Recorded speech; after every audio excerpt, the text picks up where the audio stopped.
quarter. It's going to be a good one, but man, I'm excited.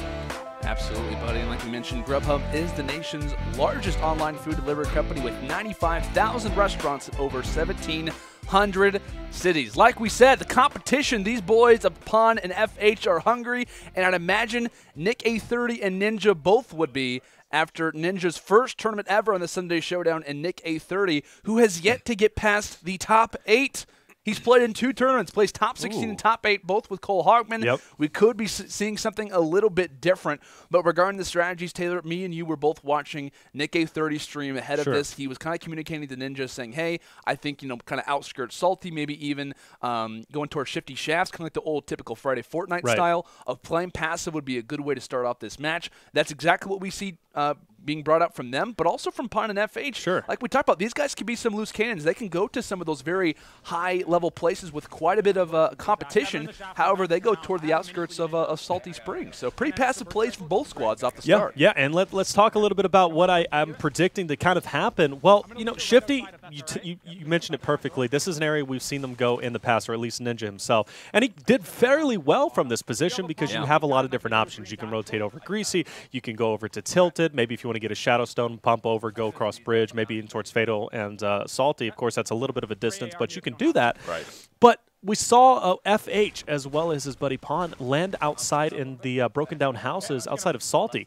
They're probably going to get more engagements, and they might have a stronger start. So Ninja, Nick A30, if they don't find anybody here, they'll be looted up, but they're going to be down a couple of eliminations. But that's the thing that we talk about, depending on the zone, is that one thing that's nice about Shifty Shafts is that if you do have that zone in your favor, you do have the ability to rotate toward Tilted Towers. Granted, if you think it's an option for you, you can make it happen, but it looks like they are already getting involved in some action here in Shifty Shafts on the screen with the King of Twitch himself, and he does have the heavy assault rifle. In fact, 2 of them in his back pocket. We'll see whether or not he bends to use it, and it seems as if he's going to finish off one. First blood of the game, and I believe more blood is still to be shed as lead gets fired throughout the shafts, and it looks like they might have found the entire team. Yeah, Nick A30 involved in the kill feed as well. Great start for these guys. Yeah, at least 3 or 4 eliminations to start them off. Not too bad. It's been pretty quiet, I do believe, for FH as well as iPahn. We'll go ahead and take a look at them and see where they're at. Yep, still at 0 eliminations for them. They haven't pushed into Salty just yet, but they're kind of on the outskirts, maybe looking to threaten to get in there and get on the fight. I do see some builds out there. Might be still a couple of teams in there, but overall, not too bad on either which ends. But yeah, look at that. Nick A30, we're seeing his end, of course, a little bit delayed as he picks up the last elimination. So he's at 2, Ninja's at 1. That puts him 3-0 up. Definitely does. But that's the thing, right? When you immediately see the action in Shifty Shafts, I mean, we know, Taylor, from all the tournaments that we've been able to watch up to this point, that's probably the last team you're going to see in Shifty Shafts. So they need to be very wary of that call. And granted, while it is a 3-0 advantage in their favor for the time, this is still probably, as far as players that you're going to see early games, still an advantage for iPahn and FH, right? They're going to see more faces most likely when it comes down to a location like Salty Springs. Whether or not they want to get involved in that remains to be seen. But as we join on the screen here with FH, he actually happens to be probably getting inside of a rift to go and might be on the hunt for someone. However, down to 25 HP, he'd be smart to ground himself and try to find a few med kits that his teammate could possibly have. However, we do see the opposing team starting to take over, but they don't realize iPahn is just toward the tree line. That was a great distraction, believe it or not. Oh, as it looked like he connected that shot. Yes, he did, and there he goes. I got to tell you something about him. The 6-shooter is a weapon that he kind of likes, at least off the beginning. One of the strategies that he likes to do is using a pump along with the 6-shooter in his pocket. Reason being is he comes in, it's got high damage per second, and it's a phenomenal weapon, especially to use if you want to use it as a laser beam off in the distance. But he is down to 25 health and still going for it. They finish off the team. He's got some apples behind him. I don't know if his partner has I don't think he has any meds at this point, but he's kitted up fairly well. Oh, yeah, absolutely. But it looks like we did see the rotation come through from Ninja and Nick A30 on the other side as they are now involved in Greasy Grove. Another elim coming through from Ninja as he will receive the loot and the benefits from it. And you can hear some of the communication coming through from Nick A30. This fight is not over yet, and that heavy assault rifle, man, does so much damage. That's just 44 from a casual body shot. It's crazy to see. However, people say it's difficult to use in close range from that medium to long range, man. That thing can absolutely beam, as the kids like to say nowadays. I kind of had some questions regarding it when it was released. I was like, it's not going to have more, I love it. I'll be honest. I love it. I have learned to love it myself because I was like, why would you choose something that's so slow rate of fire? Granted, yeah, it has a high damage at least per hit, right. But it's very slow. It's not as versatile as, say, maybe a Scar, but that damage per hit does make a difference. And as long as you control the burst, you don't let the bloom get to you, it can really hit hard and really put a stop to any teams that are pushing you. So overall, him rocking double of them doesn't surprise me. Still has that SMG, and I'm kind of curious to see how it's going to evolve over time. But one thing is for certain, though, we talked about it. Shifty, yeah, they found the only team there. Greasy, it's cleared out now. Now they've got a long way to rotate over towards Tilted. They're going to be wasting a lot of time, but they're still sitting at 6 eliminations to the 5 of iPahn and FHdagod. We have a really great game going on. They're going to the corrupted area and then probably rotate either Tilted, which is one of their favorite spots, or maybe even down to Dusty. And speaking of landing locations, really just the typical end-game strategies, I'm curious to hear your thoughts about this, right? Because we come into Week 9, glider redeploy system, it's gone, right? No longer in the game. That was a big outcry by a lot of the community. Regardless, though, with that now being out of the game, at least for now, how do you think that changes up players' strategies when it comes to landing locations? Do you think we'll still see players go toward the Tilted Towers of the world? Because at least in my opinion, I feel like we saw players go toward those high POIs or those high places of interest because they realized how easy it was to escape, right? You put up a few ramps, you're out of there. Right. Now it's not really as serious, and I think we could definitely see a lot more of those typical Friday Fortnite strategies we used to see in the past by going toward Salty Springs outskirts, by going toward locations like Shifty Shafts, etc. But what do you think? How does that really come into effect in a game plan like this regarding landing locations? I believe landing locations are probably going to be more centralized. We'll see maybe, I know you mentioned, Tilted, they can kind of get away, but I think we'll see Tilted a little bit more just because of its location. We'll probably see more Dusty drops. Yeah. Maybe Dusty Diner. Probably see more Salty. Why? Because it's kind of centralized, and it gives you the opportunity to hit up more places versus going risky. You have to run a long way. Granted, there's some rifts over there that you can use to kind of get past towards Tomato, but it does kind of provide a little bit of an impact. But I think the biggest issue with the glider redeploy going away is it stops a lot of the players from building as high, maybe being more risky. You're not going to see those high build fights that we were seeing during the glider redeploy. So you got to really think about the height, and you got to think about multiple different things. In this situation here, we're seeing a push coming in from iPahn and FH, and of course they got to make it work. 2 knocks. Where are the other 2? That's the question to be asking right now. Definitely ones that are rolling through iPahn and FH's mind. However, just as we begin to say that, they will find all 4. Great stuff coming in from these lads. As I was taking a quick little gander at the overall player count left in this game as we hop back over to Ninja's perspective, 35 players left. Yep. I feel like this game would have been over if this was last week, right? Because I feel like that glider redeploy, people don't quicker. realize how much faster the game got, and you really start to realize that once you kind of reverberate back to how the game used to be. So I think that's a big factor when it comes down to how these games play out, is that it's going to not be as fast, but one thing's for sure is that whenever you do have those mobility tools, right, we talk about the jump pads, etc., those now become so important. The grappler included, as Ninja's showing right now, those are now so much more influential to have in your inventory, because we were talking about when the glider redeploy was a thing. Players were even rocking 2 assault rifles at a time. Sure. Now, I don't know if you can kind of afford to lose out one of your inventory spots without having the opportunity, right, to grab one of those items that can just make you kind of float around the map a lot faster. That's the question, right? Balloons, very important at this point to kind of get that mobility going. So like you said, since glider redeploy is gone, there's only so many rifts on the map. There's only so many launch pads. But with that being said, Ninja, Nick A30, they're doing a great job kind of transitioning through this map. I'm surprised they've got so many engagements as they've managed to get. Landing Shifty, then the Greasy, now over here outside of Leaky Lake. But, they found quite a few. They're still in an engagement here. I got to say, this is incredibly close, a lot closer than I thought it was going to be, at least kill-wise. So I'm very impressed overall. Great builds coming in from Ninja, player just below him, as he's going to trap him. And there he goes. I think there he is. Yep, going to drop him down and get the elimination. It's a solid team. They're jumping all over him, but really no match for Nick A30 and Ninja. iPahn and FH, they got their hands full. They do. They absolutely do. As it looks like we do see iPahn taking a few shots in the side, now down to 78 HP, and is on the edge of the storm. You could argue rather that he is pretty much gatekeeping at this time. However, the squad that's in front of him, you could argue, is actually the team gatekeeping in this situation. So a big point of attack right now, and a big map advantage the team would have if they're able to hold it. iPahn puts down the resources and unfortunately will be taken down by 1 pump shot to the face. Like we said, he was low on HP, did not have any shields that he could pop in time. And now it is down to FH. Keeping his teammate up would be crucial, if not a Trapped. must in this situation. Like you said, gets boxed in. Looked a little bit scary there for a moment as FH frantically manages to get out through the builds, but still is sitting on floor 8 of 35. But it looks like there might be a player who just tries to intervene. Thankfully, puts down a pen and paper. FH, go! He's yet to put down a pen and paper, and he will fall. And that is our first sign of fall damage as it comes through early.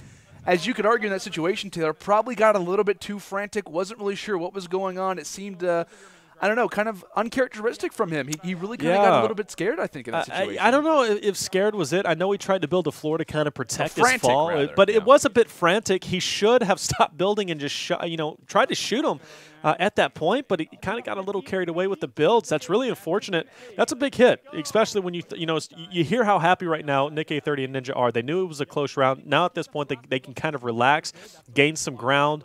Ninja, he's already sitting at 9 eliminations himself. Yeah. There's still a total of 17 engagements. Wouldn't surprise me if we see a Victor Royale here, which means going into round number 2, Pawn and FH, they went from having a very close game to really could be a very wide margin at this point. Yeah. And I got to say, I'm a little bit worried. And I got to say, man, we talked about, you could argue, Ninja and Nick A30 off the bat play a little bit slower. It could be playing back into their hands, and that's the thing that Friday Fortnite was known for. Everyone wanted to go toward tilted off the start. And then slowly over time, we started to realize how important that passive play really was. Making sure you do not drop early, very, very influential. And right now in this game, we see a 7 elim advantage and 16 players still left alive that Ninja and Nick A30 could have their hands on, or at least have their ability to spot and add those toward their elim columns. Sure. But they're sitting pretty right now. They've made one heck of a rotation, right? They go from shifty to greasy, outskirts tilted, and now they find themselves just kind of toward the eastern side of Leaky Lake. They've made a very far run throughout the map, and they've seen players every single place they've gone. They're great on shields. They're great on resources as well as items. They are playing a perfect game right now. Yeah, they really are, and the rotation showing the more places you hit up is so crucial whenever it comes to this style of a tournament where it's all about eliminations. You want to try and rotate through as much as you possibly can. And it's much different than your regular games where maybe you want to be passive, you come through, you get a couple of kills, and you get the Victor Royale. Yeah. Well, you don't get points for Victor Royale. You only get them for the amount of eliminations. So for them to be able to rotate and get as many teams, engagements as they possibly can, it's a big difference. Phenomenal edit coming up. Should be one more shot. There it is. He's going to go ahead and get the knock, and he's going to rain some bullets down on these players down below. But, hey, great stuff from him, and it's probably only going to continue on. I will say one thing now that I'm kind of getting more of a history lesson from Ninja. Back in the day during Friday Fortnite, one thing that I absolutely loved was that he was so good at what's called a recovery building. Whenever you're kind of flying down in the midst of a massive fight, he would always know which ramps to put down and was always very, very good at that particular style of gameplay. Granted, he was pretty much just as talented when the glider redeploy was in the game, but still, that is one asset that not many players can really adapt to have those quick reactions, to know exactly which resource, which build to put in certain spots or certain situations. And that's one thing that is going to be very, very crucial in a game like this. Puts down the edit, thinks the player had his own wall there, however, not the case. Takes down the soccer player, as now that is 12 elims for Ninja. Crazy stuff to see as he's already through double digits. And Taylor, we could be seeing a new record for kills, 92 headshot damage. My goodness. Yeah, looking really solid overall as they'll just keep pushing it. Players still may be in that 1-by-1. Nobody's going to be home as of yet. But, yeah, they're looking powerful. A lot stronger than I thought they would, at least coming into this tournament. I knew they were going to be strong, but to be looking this good, hey, a lot of people out there have got to be happy. 2 players inside that 1-by-1. He's going to make quick work of them to put him up to 15 eliminations and already getting challenged by even more players up ahead. Yeah. And now the grenade launcher is going to be in hands, and we know Ninja knows how to use it. Here's the call coming from Nick A30. We no longer have the high ground. You need to try to take cover. If not, try to find maybe a long-distance weapon, a sniper. And to be honest, in the hands of Ninja, that heavy assault rifle, you could argue is pretty much one of those. As he's going to go and make sure his head is covered, putting down those resources, and it looks like he is going to go and use that trusty grenade launcher, destroying the build and trying to maybe cause a little splash damage before he starts to engage. You notice how cautious he is with his builds, building the ramp, wall, floor push. Making sure he doesn't want to get dropped, especially with the glider redeploy gone. He has 9 sentries, by the way. You know, I'm curious if he's going to use them too. You know, there is nothing more infuriating than a team having the high ground and just raining down the sentries on you, the turrets. It is just, it is so infuriating. You know, I had that happen a couple of times, and I was curious how the turrets were going to work out. You know, I would say in a 1v1 situation, not too powerful, not too strong, really, and it just exposes yourself. But in a team situation, if you have teams just raining turrets at you, and you have the low ground especially, it's a lot harder to really kind of counter that. It's tough. So for him to have 9 of them, we may see some fun turret eliminations coming up. Couple of final teams, or this might be the final team here on top of Dusty Diner, and they might be in a fight as it is, and he could come in for a nice 3P. You hear Nick A30 giving the call-outs, tagging someone early. And like I said, still the question remains, how many players are in front of them related to how many teams are left? Is it one or is there multiple? And should they play more passively regarding the potential 3P that could be in play, like you mentioned earlier, Taylor? Dusty Divot, rather Diner. One of my favorite spots to be at. Being targeted right now. The way you can rotate. And I guess there's another person trying to 3P off in a distance and just popping some shots. You see 31 damage constantly coming out. And what a great communicator that we have from Nick A30. Absolutely. That was always a big deal, and I feel like whenever Ninja did win his first Friday Fortnite tournament, it happened to be with Asteria, a guy who was a great communicator, someone who Ninja felt very, very confident in, and I feel like Nick A30 can be that same person. He's saying, you know, I'm applying damage right now, I'm applying shots to the opposing players.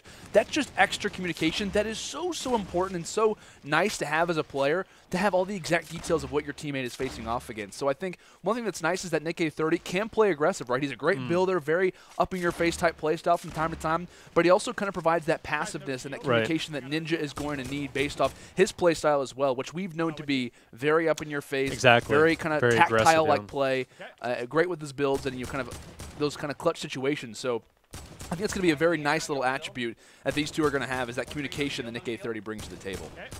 Surprised his team has managed to stay up as long as they have. You know, they're obviously going against a halfway decent team with the way that they're building. Ninja, though, has yet to be challenged in his current position. I mean, how could you, especially if he has the high ground? But finally, he's going to go on the push. Nick A30 just up above.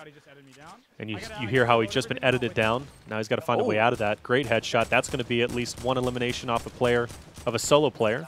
And now he's probably dealing with the team at this point. It's kind of hard to tell. Like, they're so separate. I feel like oh, here we go. Oh, the Century. Oh, let him know. Buddy. Feel the wrath. That's what I wanted to see right now. And now at this point, this team is in a really bad situation. They're thinking, how do I get out of this? Because now they're going to have to constantly build. You have Nick A30 who's up there. Unfortunately, he's going to get dropped by a trap, and that is a big drop. Now, granted, even if they didn't win this match, every elim counts. Every elim does count because you never know at least what the final score is going to be in game number 2. Now Ninja, left up to his own devices, still at the high ground. That's one knock, and there should only be one more player left, and it probably is going to be right down below. So at this point, Ninja, no reason to get in a rush. Know that player is in the 1-by-1 just up ahead. Still has 2 grenades in his grenade launcher if he wants to bring it down. But it wouldn't surprise me. Unless this player is just... I could have sworn I just saw the... He hears him. Oh, there must be 2. I'm sorry, there's 2 players left. Either he edited that out or that was the enemy. I was going to say, it looked as if it could be the enemy. And while they do lose the game, 17 elims for Ninja, 7 for Nick A30. They are looking solid regardless of the... was that 24? Probably something like that. I don't 17 plus 7. Finger gosh, action. You're putting us on the spot now. All right, that's 24. It is. 24. 24 I just to wanted 8. to make sure. 20, 24 to 8. That is a big deficit, of course, if you're FH as well as Pawn. And, man, that hurts, you know, especially the fact that it started off so close in the beginning and then kind of ended with a little bit of getting out of control. But like you said, showing, hey, Shifty, a little bit more passive. Well, in this case, actually, it wasn't, which I thought it would be. They found one team, but their rotations is what made the difference, showing that, you know, you don't necessarily have to go salty or these hot drops in order to get all the eliminations. But that's the thing right now, though, I feel like for Pawn and FH coming into this game is that they played somewhat passive off the start, and they didn't really see a whole lot of success, right? They went toward outskirts Salty, as we get to see how Nikkei 30 ended up dying in that final team fight, unfortunately due to some mishaps with the trap. Smart plays coming in from the opposing team. But I feel like for iPahn and FH coming into this match, like we were talking about, like we were discussing, is that they were playing, somewhat more passively than they're probably typical to, especially coming from past tournaments. Right. So for them to not already see success by dropping inside of outskirts Salty, which by no means is it's a hot drop really for some atypical, teams, but it's by no means the a super high-level POI where you're going to have constant teams coming at you. Now with being down 24-8, it's like tilted, Pleasant Park maybe split from week to week. Yeah, I think you might have to split. And that is one thing I'm glad you mentioned that. From prior weeks, if you remember, there was one team who we always talked about. Why is this team splitting so much? It actually was iPahn and FH a few weeks ago when they actually ended up winning. I think it was week number 7 or week number 6. I think it was week 7. When they won that tournament, they were known for splitting throughout the map, and that has never been in any public match type of tournament that I've ever seen it worked out for a team successfully, especially when there's a full lobby underway. So for these guys, they're used to splitting. However, they just saw a lot of unfortunate situations happen in a game where they weren't playing passively in, or they were playing passively in. So to now totally change that entire strategy up, I don't know how they're going to do in this situation here. I feel like they don't have the confidence. So this is how this round's going to go, Landon. It's either going to be a very quick one or it's going to be a very long one where we're going to see iPahn and FH potentially make a comeback possible. Yeah. We do see a double tilted drop coming in from iPahn and FH, which that should have probably happened in the first game, to be quite honest with you. But we're going to see a little outside of risky for Nikkei 30 and Ninja, and that's an okay strategy too. We've seen that kind of popularized back at least the beginning of Friday Fortnite. I know that was where Tfue and Cloaksy like to go before they switched up and kind of go over to Westworld or Mexico or Houses, whatever you want, or Pueblo, whatever you want to call it. You get a lot of loot. I'm a fan of Casas myself. Casa's a good name too. Hey, there's so many different call-outs. You got Valhalla, Viking, Viking ship, whatever you want to call it. Take a look at iPahn, by the way. He was just sitting inside a garage, and there was an enemy just in front of him. Thankfully, finds a common pistol off the ground and can start to move from there. But you see the unfortunates on their faces saying, "Oh my gosh, we do not have weapons. We're not prepared for this spot." And that is an unfortunate thing to see if you are a fan of this qualifier squad. Nice shot. Quick 51 damage done to the opponents, and that's what happens sometimes. Oh, and he has no mats to kind of run up there. He's going to be forced to come from below. Oh, no. Player building up. Yep. Yep, and there he goes. He jumps up. Spots the player, gets an 8 shot. That's unfortunate. How does this guy have so many resources? Hey, who knows? He may have ran into something, but now you see the frantically trying to get away. He knows that, okay, I got that elimination. Cool. I'm a little out of the clear at this point, but now he's got to push in. And, yeah, look at that. Yep, FH is going to be in a lot of trouble, down to just a few amount of health. He's going to get dropped and not fully eliminated. There it is. He's going to get fully eliminated, unfortunately, and this can only spell even more danger for them, being down such a vast amount, 24-8 coming into this round. He's forced to push out the Leaky Lake, which has a lot of loot, but usually not a lot of people. Yeah, that's very, very true. That's going to be one heck of a journey for iPahn to try to make. As like you mentioned, you're going to have to enter in toward Leaky Lake. Like I said, he doesn't have anything, really. He has not a great selection when it comes down to weapons. He's by no means in a great advantage when it comes down to the overall score of the game. And he's going to be in a 1v2 throughout the rest of this match when half the lobby has already been dropped. And it looks like Nikkei 30 doing quite a bit of damage, actually, with is that the pistol of all things from that long of a range? Yep.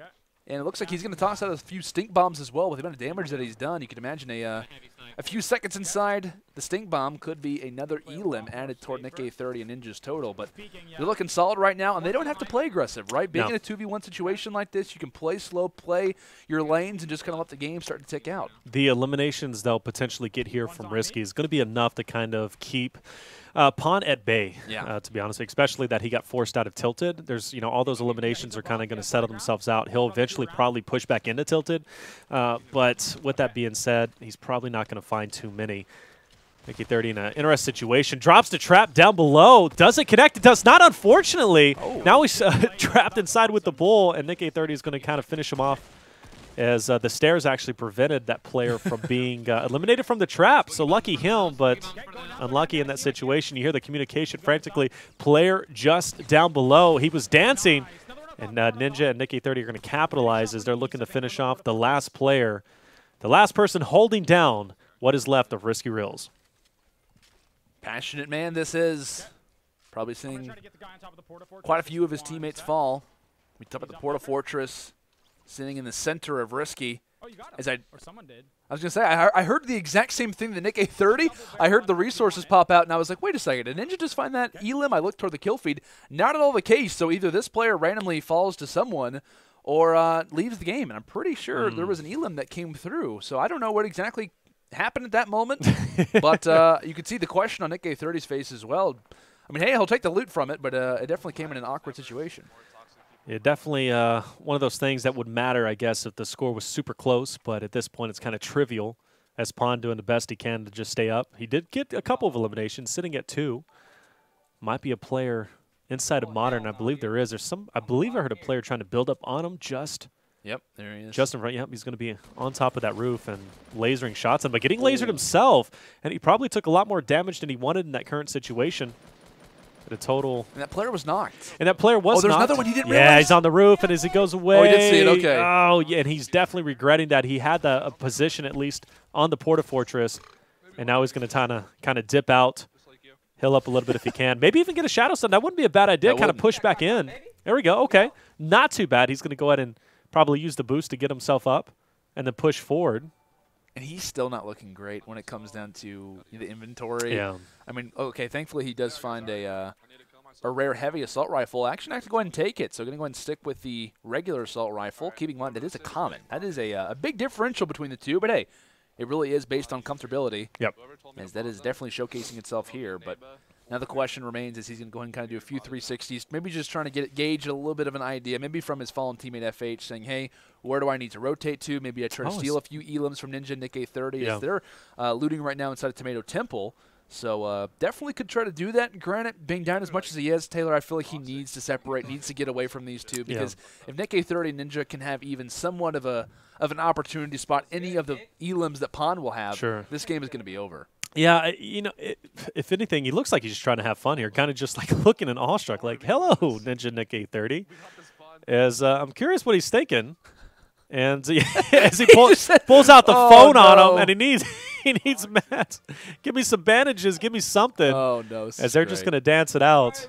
And, you know, you love that, right? Just having a little bit of fun. Hey, that's good sportsmanship either way. As, you know, iPahn's still in it, but he knows that the kills or the eliminations are starting to get away from him. Really, I guess. That's actually hilarious. You know, hey, I love that they can have fun. And that's kind of what Fortnite's all about, having fun, right? That Even in the competitive setting. But I got to say, Ninja, Nick A30, looking like they're going to be a force to be reckoned with throughout this tournament. And iPahn is just going to do his best to try and really just hang with them if they can. 27-12, you see the score. Still quite a bit. And the way that Ninja is shooting right now, by the way, perfect timing as he takes down the Beef Boss from, what was that, 75 meters away? Oh, don't tell me he's going to do it again. Oh, hits another one as well. Beautiful stuff. Back-to-back snipes. Well, it looks like we are going to be seeing iPahn just toward Ninja's right, putting out that turret and doing all he can to take down a little bit of that damage. And actually does find a knock, so that will work out for him. That's what you're going to have to do when Ninja is firing like that. But like we talked about, the way that Ninja and Nick A30 are working out right now, that is very scary for future opponents. Players who are probably watching their streams or trying to get a little bit of an idea as to what their strategy is. They are firing on all cylinders, and that's a very scary thing to see, especially when it comes down to these two, because we know how talented they are, especially in tournaments like this. And I just want to point something out to the viewers out there. If you're watching, you're thinking, man, they're getting the challenges done, actually. Hey, look, and no better time to do it than now, especially if you know you have the lead, right? Might as well multitask. Go for some money as well as getting your challenges done. You're seeing a little replay here as Nick A30, a little bit delayed. He's going to go ahead and get a couple of eliminations on some unlucky souls. But one thing I wanted to bring up, iPahn as well as FH, they came into this tournament as a qualifier team, a free qualifier team, which everybody has an opportunity to qualify for this tournament if you want. We run 2 qualifiers a week on umggaming.com. In fact, if you use !qualifier or qualify in the chat, you'll pull up some information, click on the link, and you guys can go check it out yourself. We choose 2 people from each tournament. The runner-up as well as the winner gets to move on into our Legion Sunday Showdown main event. And it's free. You might as well try it, see where you land, and you might even have an opportunity to be here playing against Ninja and Nick A30 potentially in the next event. Definitely, man. It's an awesome opportunity. We highly suggest that you guys give it a try or at least get some more information on it. If you have a friend potentially who's really talented at Fortnite, let them know what's going on. Because last week, in fact, we actually saw the qualifier teams walk away with 8 out of the $10,000 that we gave away. That's 80%, Taylor. Right. All to the qualifier teams. And throughout our 8 weeks up to this point, we here at UMG, along with Lenovo Legion, have given away $39,000 in total to solely, right? That's the number. That number is solely directed toward qualifier teams. They have earned that much cash through 8 weeks. And like we said, it is free to enter. So if you guys are interested, make sure to get involved. Like Taylor mentioned, four teams brought in a week. Yep. And it's always fun to watch and see how they can compete. And I like to imagine that we are going to see quite a few qualifier teams making it far in this tournament. However, what previously was a qualifier team, we brought back iPahn and FH due to how talented they were. They are going to get silenced here in this game number 1. It is just not looking good for them. It could even be close to mathematically impossible right now for iPahn to try to make this comeback. But what a performance that we're seeing from Nikkei 30 Ninja. And I feel like this is a very unique opportunity that we have where it's kind of like we're almost seeing a combination or a blend of the previous Friday Fortnite strategies compared to what we've known throughout our recent Sunday Showdown tournaments and what has been the qualifier dominant squads. And so it's been kind of fun to go back and forth and to see how these two things have kind of blended and see which strategy has worked out. And right now it's the old timers who are working out very well right now. Yeah, definitely so. You're seeing that veteranship kind of play forward. And mind you guys, if this is the first time you've been tuning in to the Lenovo Legion Sunday Showdown, FHdagod is a decent team. They're a very solid team. They've won what I think like close to $8,000. It's definitely getting up there. Six to $8,000 throughout our tournaments. And like I said, they've won. They've gotten second place. They've also placed into the semifinals. But anyways, with that being said, they're a solid team. And Ninja and Nikkei 30 just proved, hey, we're here and we want to kind of do the best that we possibly can. Mind you, if they get these eliminations, which iPahn just actually stole one, showing that, hey, I'm still here. Don't forget about me. As Ninja's going to get a couple, and that might be close to mathematically impossible at this point for iPahn and FH to make this comeback. But I'm kind of sad to see him go, especially the fact that I knew, or at least I found out that I knew FH, which I didn't even realize. And just to hear him kind of talk, at least how excited he was to kind of come into this tournament. But that's the name of the game. You win some, you lose some. And at this point, iPahn and FH, that is it. They are going to be moving out of this tournament. Ninja and Nikkei 30 are moving on. Yeah, man, it's awesome to see these guys make somewhat of a comeback happen. I got to say, though, I wasn't really sure how they were going to perform, but I think, to be totally honest with you, the glider redeploy system has totally changed up the game. How it's